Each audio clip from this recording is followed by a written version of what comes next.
Well, I think Bernie Sanders is the proud grandfather of 7 beautiful kids, grandchildren, 4 kids, married for almost 30 years. I grew up in a low-income, low middle-class income family in Brooklyn, New York, 3.5-room rent-controlled apartment.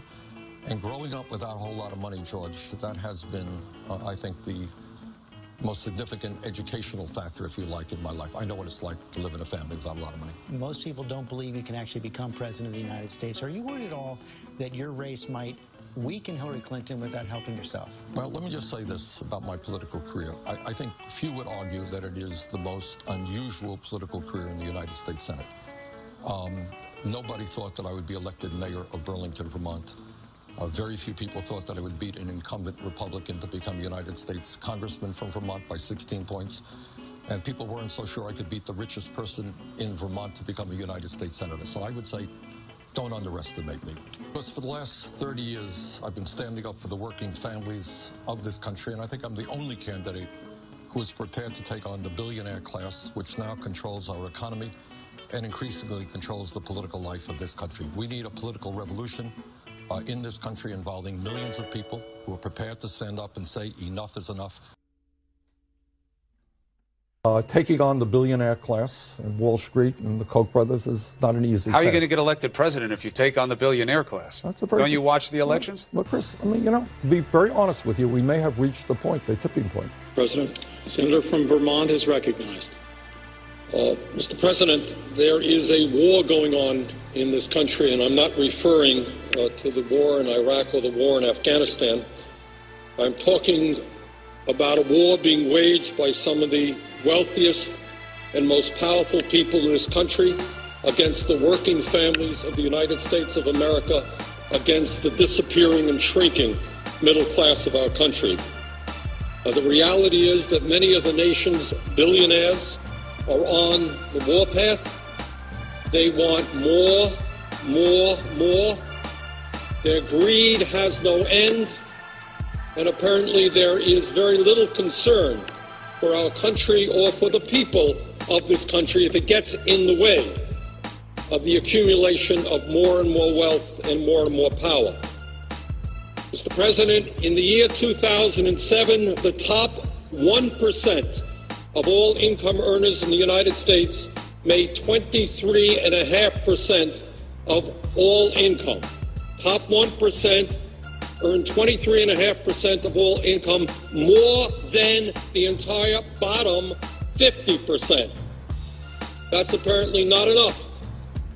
The percentage of income going to the top 1% nearly tripled since the 1970s. In the mid-1970s, the top 1% earned about 8% of all income. In the 1980s, that figure jumped to 14%. In the late 1990s, that 1% earned about 19%. And today, as the middle class collapses, top 1% earns 23.5% of all income, more than the bottom 50%.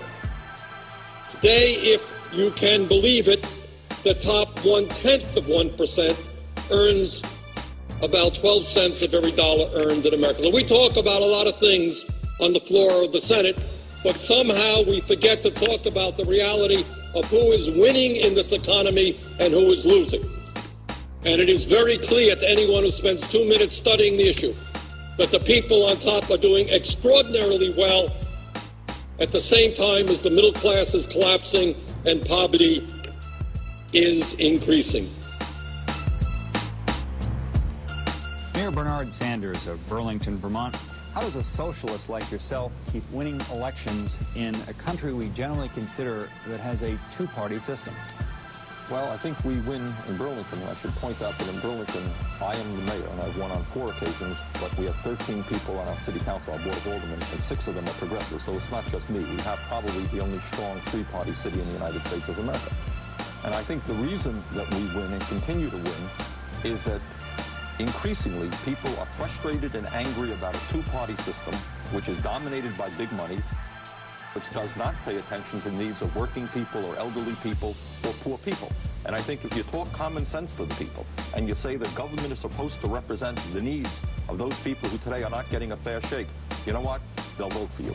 And the problem that we have nationally in this country is that the two-party system, dominated by big money, is not delivering for ordinary people, which is why people are giving up on the political process, why they're not voting, and why there is a great deal of anger and frustration at the political system as it now exists.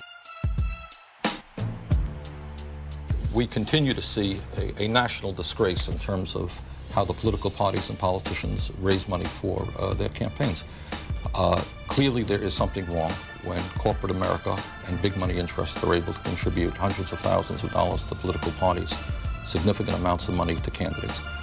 And the result of that, I think, is you end up having a Congress which by and large ends up working for the wealthy and big money rather than for the needs of the middle class and working families. My own view is that the disgrace and the scandals involved in campaign fundraising are one of the reasons that fewer and fewer people are voting. When Mr. Gingrich and his friends took power in '94, all of 38% of the people voted. In this last presidential election, we had 49% of the people voted. Let me close by begging you to think big, not small. I want you to think of what this great country can be. We can be. And this is not utopian wishing. This is reality.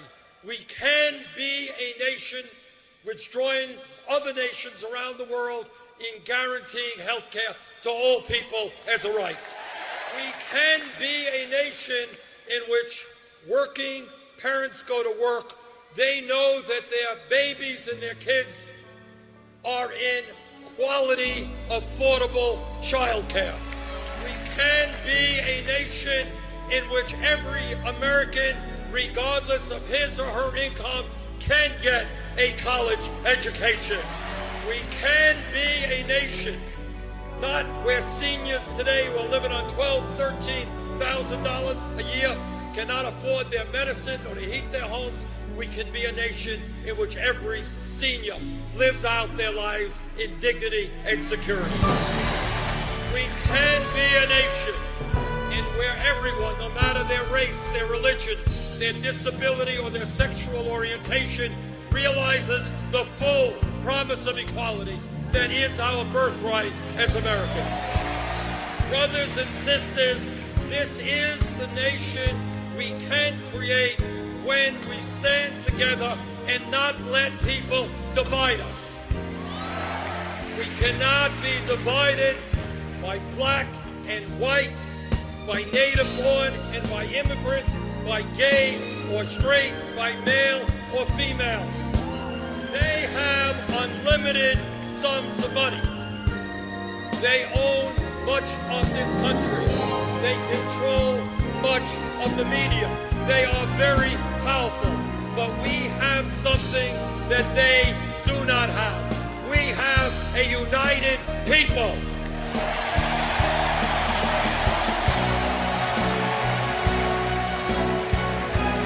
And when we stand together, not let little things divide us up, when we stand together, when we say enough is enough, this country belongs to all of us.